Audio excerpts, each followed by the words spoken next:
पूरे देश में केरोसिन फेंक रहे हो, पूरे देश में आप केरोसिन फेंक रहे हो।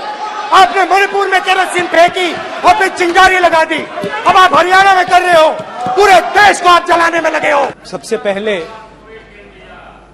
मैं आपका धन्यवाद करना चाहता हूं कि आपने मुझे लोकसभा में रीइंस्टेट किया।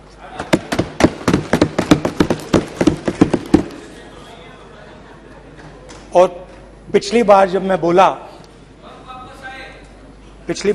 बोला तो शायद मैंने आपको थोड़ा कष्ट भी पहुंचाया, क्योंकि मैंने इतनी जोरों से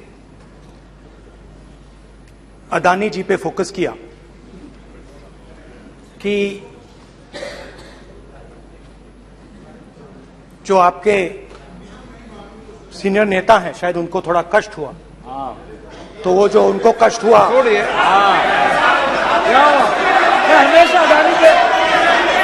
अदानी पे अभी भी कष्ट हो रहा है।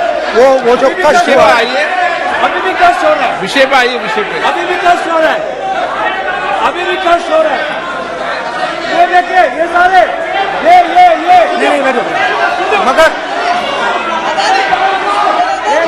मगर सुनिए तो वो जो कष्ट हुआ 1 2 3 4 5 उसका असर शायद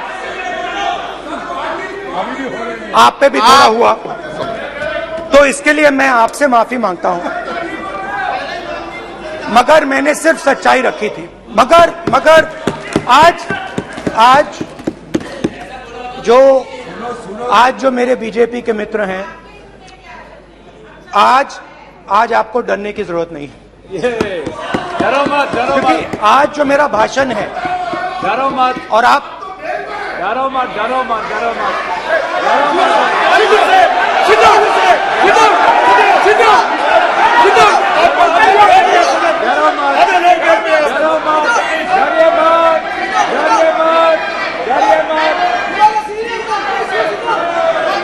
स्पीकर सर, अरे बैठे गलत।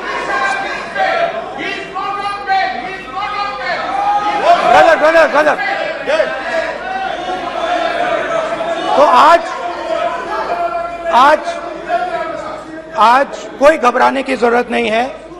आज मैं अपना भाषण, मेन जो भाषण है वो अदानी जी पे नहीं बोलने जा रहा हूं। आप छोड़िए, तो आप रिलैक्स कर सकते हैं, आप शांत रह सकते हैं, क्योंकि मेरा भाषण आज दूसरी डायरेक्शन में जा रहा है।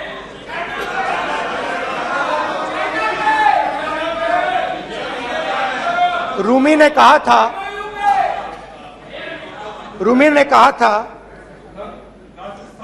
जो शब्द दिल से आते हैं वो शब्द दिल में जाते हैं। तो आज मैं दिमाग से नहीं बोलना चाह रहा हूं, मैं दिल से बोलना चाह रहा हूं।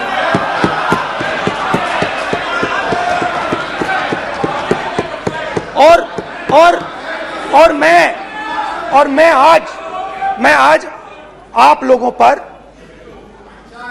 इतना आक्रमण नहीं करूंगा। मतलब एक दो गोले जरूर मारूंगा, मगर इतना नहीं मारूंगा। तो आप रिलैक्स कर सकते हैं। डरिए मत।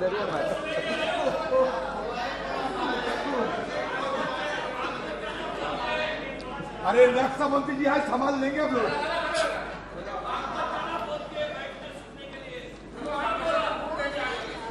पिछले साल 130 दिन के लिए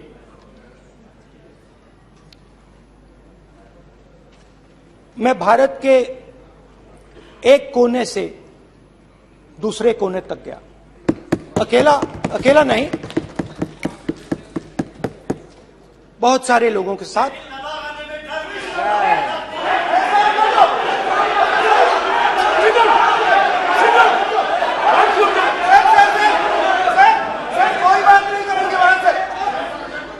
सर ये हमारा टाइम खत्म करने का साजिश है प्रधानमंत्री बोलेंगे ऐसे ही होंगे सर। सारे समाज निकल जाए। समुद्र अधीर अधीर अधीर समुद्र के तट से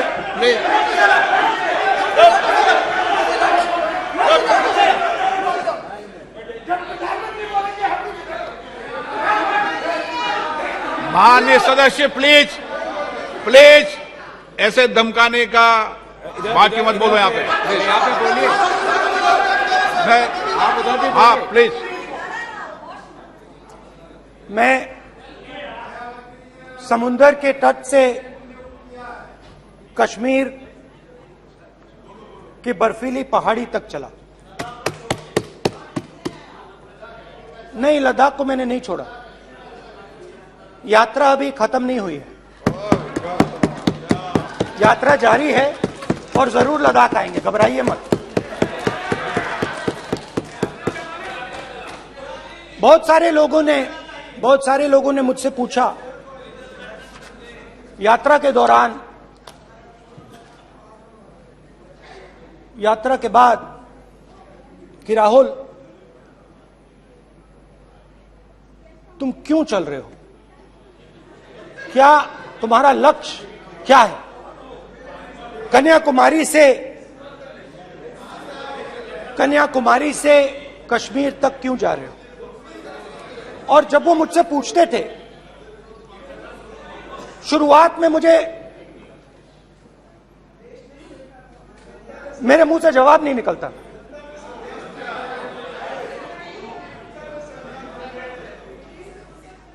शायद मुझे ही नहीं मालूम था कि मैंने ये यात्रा क्यों शुरू की।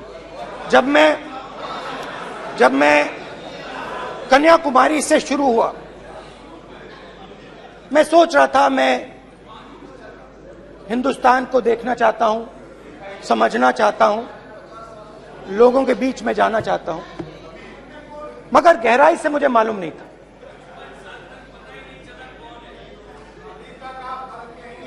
थोड़ी देर में मुझे बात समझ आने लगी।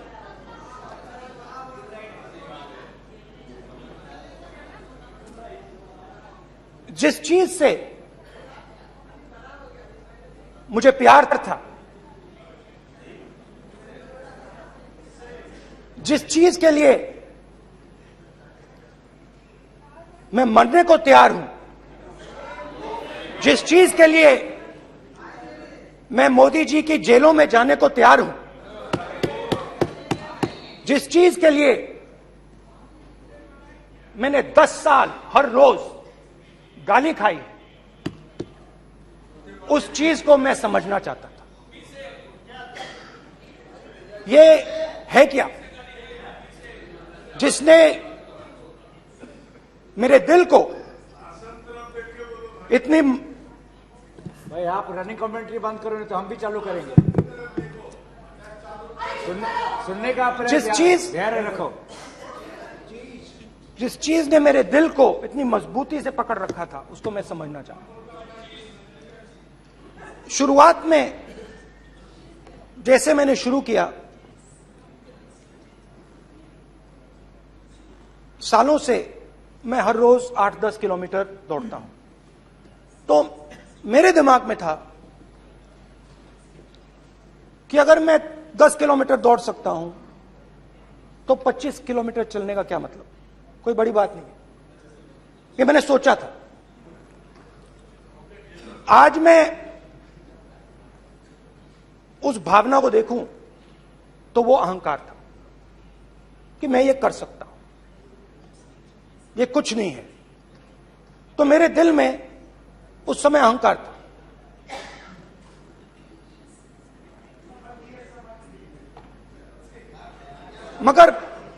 मगर भारत अहंकार को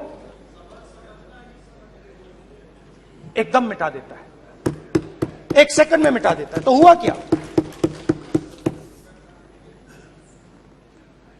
2-3 दिन में मेरे घुटने में दर्द शुरू हो गया।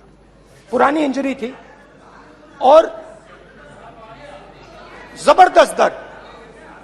हर रोज मैं उठूं, और मेरे घुटने में दर्द, हर कदम में दर्द। तो पहले 2-3 दिनों में जो अहंकार था, जो मतलब भेड़िया जो निकला था, वो चींटी बन गई एकदम। जो हिंदुस्तान को अहंकार से देखने निकला था, वो पूरा का पूरा अहंकार गायब हो गया। और रोज मैं डर डर के चलूं कि क्या मैं कल चल पाऊंगा।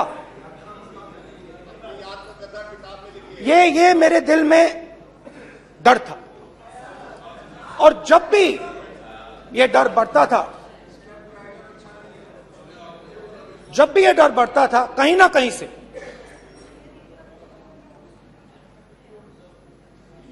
कोई ना कोई शक्ति मेरी मदद कर देती।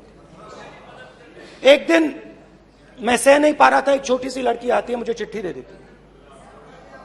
मैंने चिट्ठी खोली, 8 साल की थी, उसमें लिखा था, Rahul, I am walking with you, don't worry.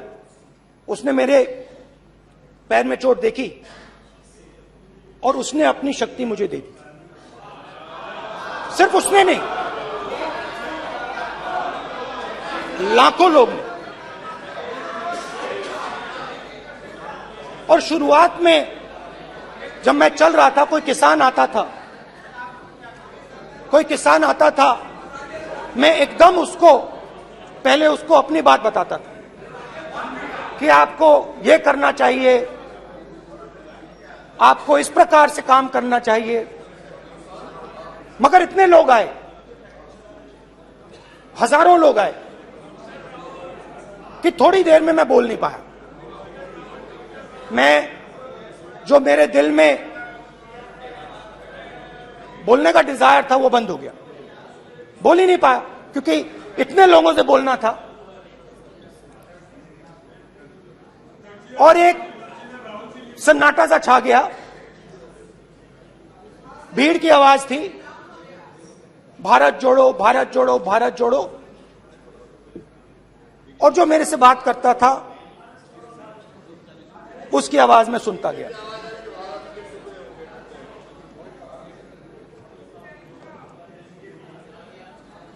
हर रोज सुबह 6 बजे से रात 7-8 बजे तक आम आदमी, गरीब, अमीर, बिजनेसमैन, किसान, मजदूर, सबकी आवाज।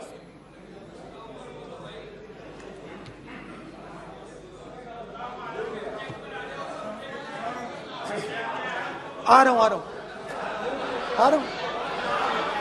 आप कल से रुके, अब थोड़ा और रुक लो, 5-10 मिनट रुक जाओ। तो ये चलता गया, मैं बात सुनता गया। और फिर मेरे पास एक किसान आया, और किसान ने हाथ में रुई पकड़ी हुई थी, और उसने मुझे कहा, अध्यक्ष महोदय, उसने मुझे कहा, मेरी आंख में देखकर उसने मुझे अपना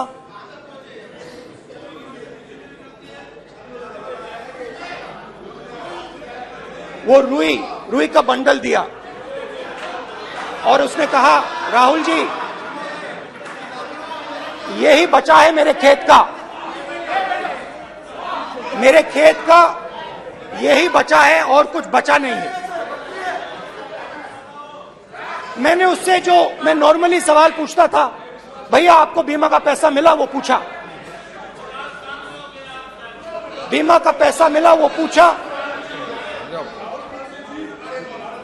और किसान ने मेरा हाथ पकड़ा। किसान मुझे कहता है कि नहीं राहुल जी, मुझे बीमा का पैसा नहीं मिला, हिंदुस्तान के बड़े उद्योगपतियों ने वो मुझसे छीन लिया। मगर इस बार बड़ी अजीब सी चीज हुई। जब मैंने किसान को देखा और वो मुझसे बोल रहा था, तो जो उसके दिल में दर्द था वो मेरे दिल में आया। जो उसके आंखों में शर्म थी जब वो अपनी बीवी से बात करता था, वो शर्म मेरी आंखों में आई। जब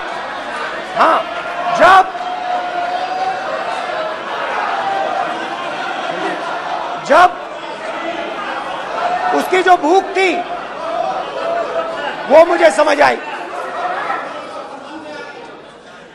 और उसके बाद यात्रा बिल्कुल बदल गई। मुझे भीड़ की आवाज नहीं सुनाई देती थी, मुझे सिर्फ उस व्यक्ति की आवाज सुनाई देती थी जो मेरे साथ बात कर रहा था। उसका दर्द, उसकी चोट, उसका दुख, मेरा दुख, मेरी चोट, मेरा दर्द बन गया। समझने की कोशिश करो।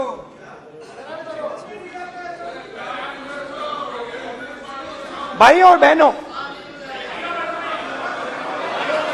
लोग कहते हैं कि ये देश है,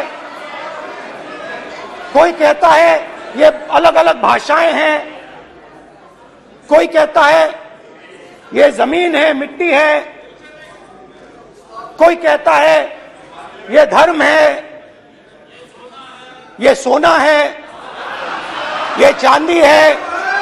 मगर भाइयों और बहनों, सच्चाई है कि ये देश एक आवाज है।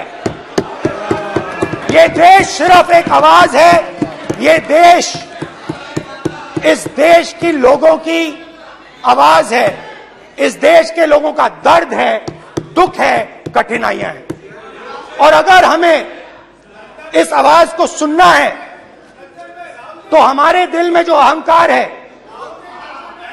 हमारे जो डिजायर्स हैं, हमारे जो सपने हैं, हमारे जो सपने हैं, उनको हमें परे करना पड़ेगा। जब हम अपने सपनों को परे करते हैं तब हमें हिंदुस्तान की आवाज सुनाई देती है, तब तक हिंदुस्तान की आवाज हमें नहीं सुनाई देती। अब आप कहोगे ये बात मैंने नॉन कॉन्फिडेंस मोशन में क्यों रखी? इसका क्या मतलब है कि भारत एक आवाज है, भारत लोगों का दुख है, भारत लोगों का कष्ट है, मुश्किलें हैं। क्योंकि भाइयों और बहनों,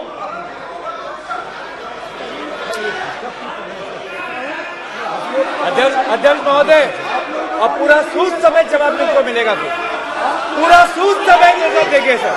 फिर आप हमें मत रोकेगा सर। अध्यक्ष महोदय, फिर आप हमें मत रोकेगा सर। आप हमें मत रोकेगा, फिर आप हमें मत रोकेगा, आप हमें मत रोकेगा, फिर आप हमको मत रोकेगा सर। हम सब देख रहे हैं, सब सुन रहे हैं, आप हमको फिर मत रोकेगा सर। तो स्पीकर सर, भारत एक आवाज है। भारत इस देश के सब लोगों की आवाज है। और अगर हम उस आवाज को सुनना चाहते हैं, हमें अहंकार को, नफरत को मिटाना पड़ेगा। स्पीकर सर, कुछ ही दिन पहले मैं मणिपुर गया। हमारे प्रधानमंत्री नहीं गए, आज तक नहीं गए, क्योंकि उनके लिए मणिपुर हिंदुस्तान नहीं है।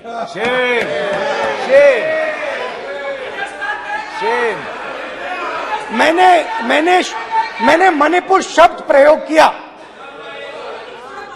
मगर आज की सच्चाई यह है कि मणिपुर नहीं बचा है।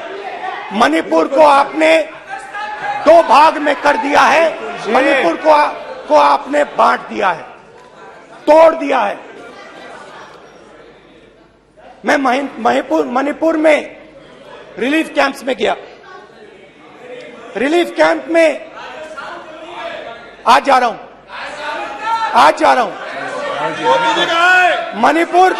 मणिपुर में रिलीफ कैंप में मैंने महिलाओं से बात की।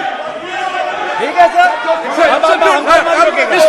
आप हमको मत रोकिएगा। You tolerate insults. Sir, Don't allow them. पूरा टाइम No, देंगे, sit down. पूरा टाइम देंगे। Why you all this hooligan? कल देखेंगे। प्रधानमंत्री की बात नहीं करेंगे सर, प्रधानमंत्री की बात नहीं करेंगे सर ऐसे।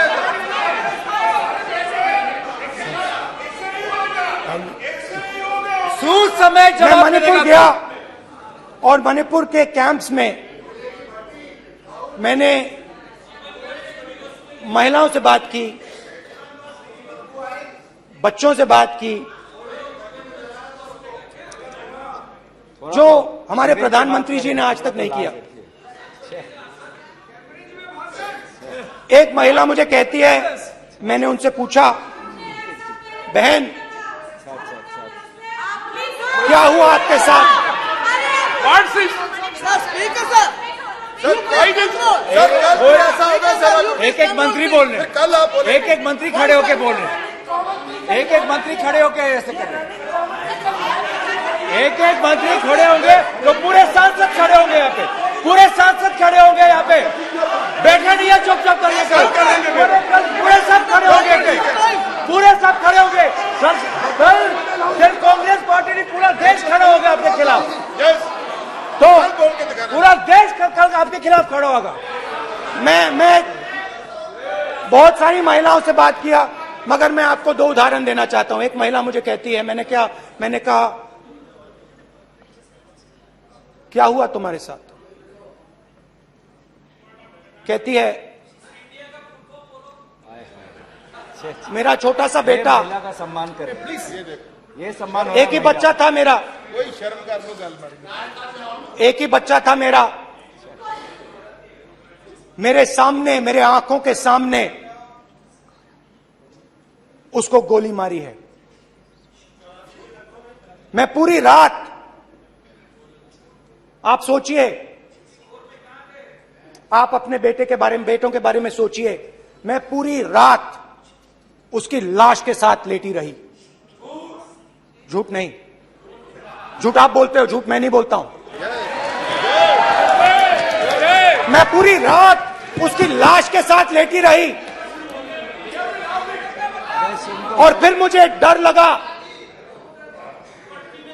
लगा, मैंने अपना घर छोड़ दिया, जो भी मेरे पास था वो मैंने छोड़ दिया। मैंने उनसे पूछा, कुछ तो लाई होगी? कहती है, नहीं, सिर्फ मेरे जो कपड़े हैं ये मेरे पास हैं। और फिर इधर उधर ढूंढती है और एक फोटो निकालती है और मुझे कहती है, यही मेरे पास अब बची है।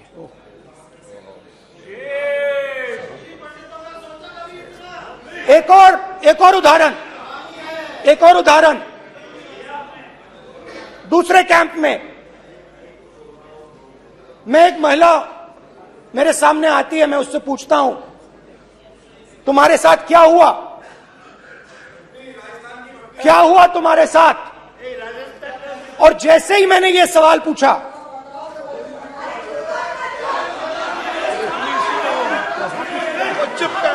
जैसे ही मैंने ये सवाल पूछा, आप महिला का दर्द नहीं सुन सकते, महिला का दर्द नहीं सुन सकते, महिला का दर्द सुनने का आपका धैर्य नहीं है, महिला का दर्द नहीं सुन सकते, महिला का दर्द नहीं सुन सकते। जैसे ही मैंने उससे ये सवाल पूछा, बैठो, जैसे सर, प्लीज सर,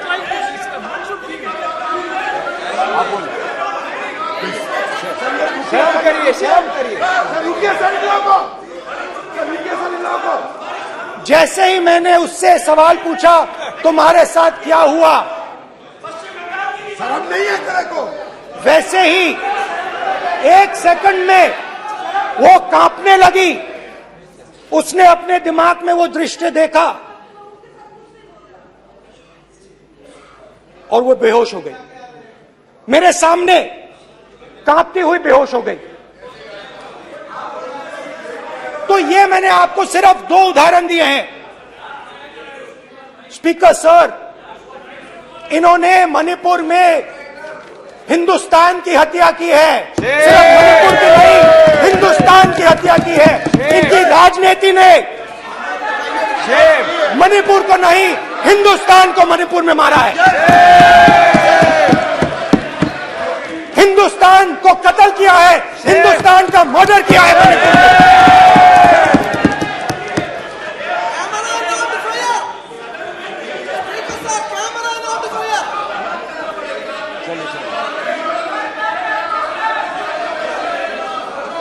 अरे 2 भाग किए हैं, शराब करिए जी।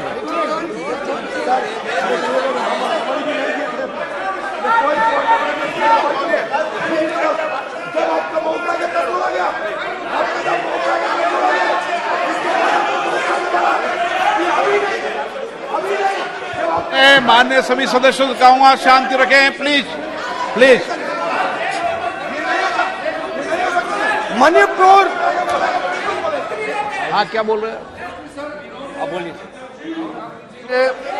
एक अरे भाई क्या बात है,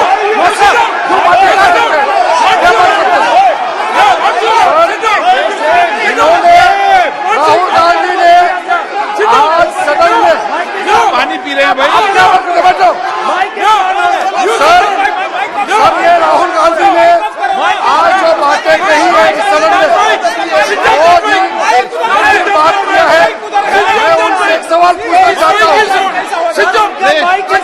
7 दशक तक चारों लोगों को नॉर्थ ईस्ट में दिए हुए हैं, इसका जिम्मेदार कांग्रेस पार्टी है। राहुल गांधी को माफी मांगना चाहिए। राहुल गांधी का कांग्रेस पार्टी 7 साल से ज्यादा इस देश को शासन किया है।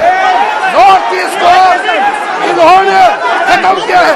आज नॉर्थ ईस्ट में जितना मिलिटेंसी है ये कांग्रेस पार्टी ने पैदा किया है। बात करते हैं अपना बात करते हैं। आज नॉर्थ ईस्ट में सारा मिलिटेंट ग्रुप है, सारा कांग्रेस पार्टी की वजह से चला हुआ है।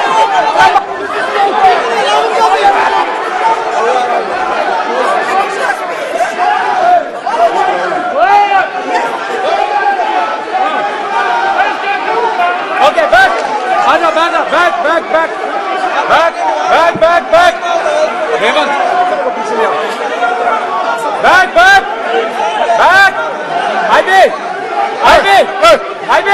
हाईवे हो गया प्रतापन हो गया। आप भाषण नहीं सुनना चाहते हैं, आप भाषण नहीं सुनना चाहते,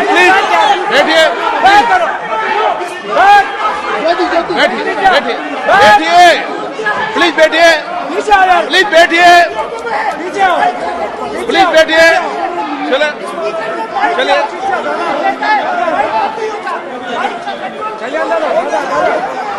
चलिए थैंक यू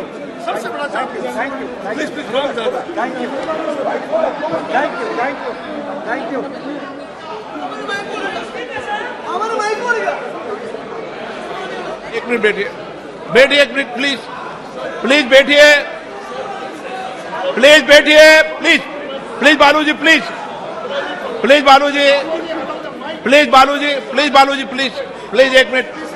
एक मिनट प्लीज बैठिए। माननीय सदस्यगण, ऐसे नहीं सकते। जिस तरीके का व्यवहार आप टेबल पर आकर कर रहे हैं, इस तरीके से सदन नहीं चलेगा। ये तरीका ठीक नहीं है। जब मैंने किसी को कहा है तो कहा है, ऐसे सदन नहीं चलेगा। आप सदन नहीं चलाना चाहते, अलग बात है। अब अपनी बात कहिए, गलत तरीका ये। नो, ऐसे सदन चलने वाला नहीं है। जो माननीय सदस्य टेबल पर हैं, उनके खिलाफ कार्रवाई होगी। प्लीज बैठिए, आप भी बैठिए। माननीय मंत्री जी, प्लीज बैठिए। भारत सदन है, माता, प्लीज बैठिए, भारत माता, प्लीज बैठिए। Please brother. मैं बहुत शांति से सुन रहा हूं, इसका तरीका ये नहीं है उचित हो कि आप टेबल पर आए। नहीं, गलत तरीका ये। आप जैसे मैंने माननीय sir please, please brother please भाई पानी लो। जैसे मैंने भाषण के शुरुआत में बोला, भारत एक आवाज है, भारत हमारी जनता की आवाज है, दिल की आवाज है। उस आवाज की हत्या आपने मणिपुर में की। इसका मतलब भारत माता की हत्या आपने मणिपुर में की।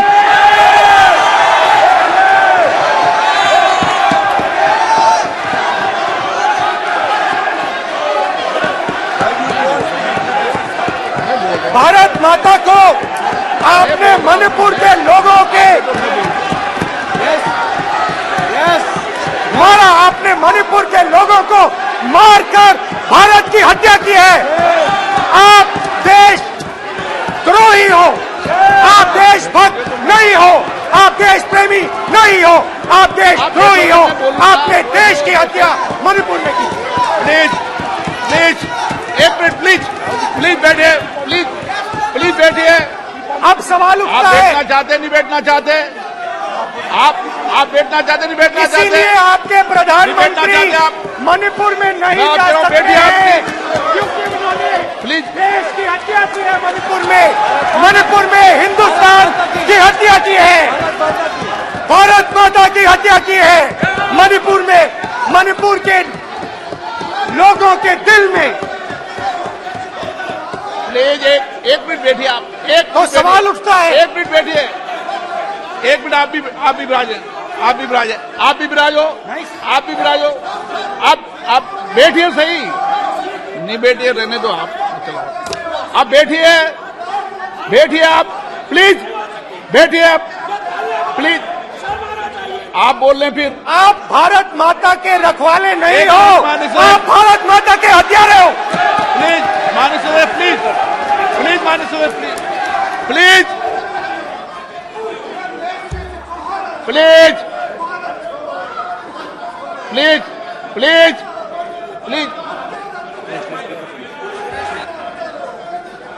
देखिए माननीय सदस्यगण, प्लीज माननीय सदस्यगण, भारत मां हमारी मां है, हमें सदन में बोलते समय संयम बरतना चाहिए। मेरा अपनी मां की हत्या की बात कर रहा हूं, मैं मणिपुर में अपनी मां की हत्या की बात कर रहा हूं, मैं आदर से बोल रहा हूं। आपने मेरी मां की हत्या की मणिपुर में। एक मेरी मां यहां बैठी है, दूसरी मां को आपने मणिपुर में मारा है।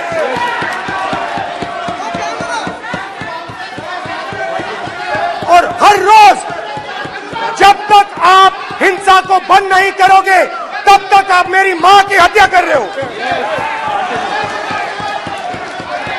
हिंदुस्तान की सेना मणिपुर में एक दिन में शांति ला सकती है। हिंदुस्तान की सेना का प्रयोग नहीं कर रहे हो, क्योंकि आप हिंदुस्तान को मणिपुर में मारना चाहते हो।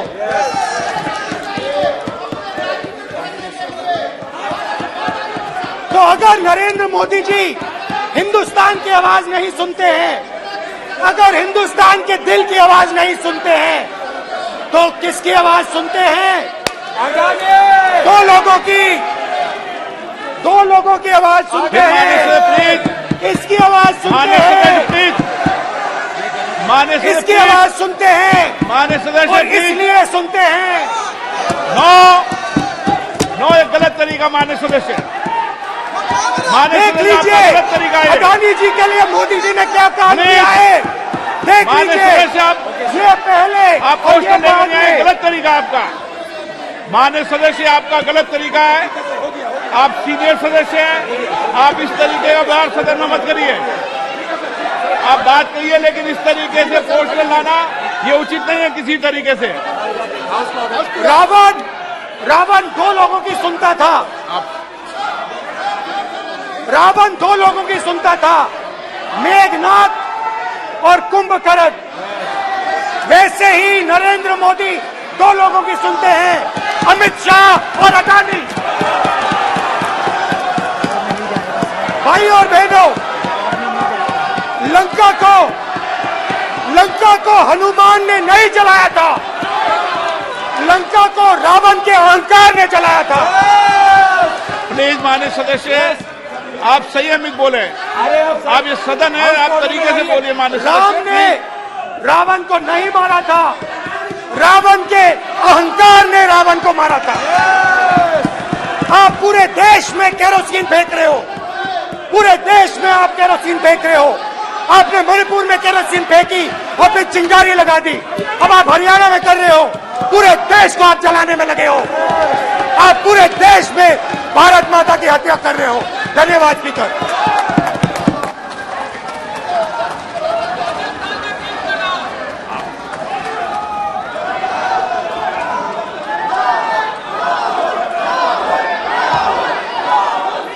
आप सदन में किस तरीके का बोलना चाहते हैं?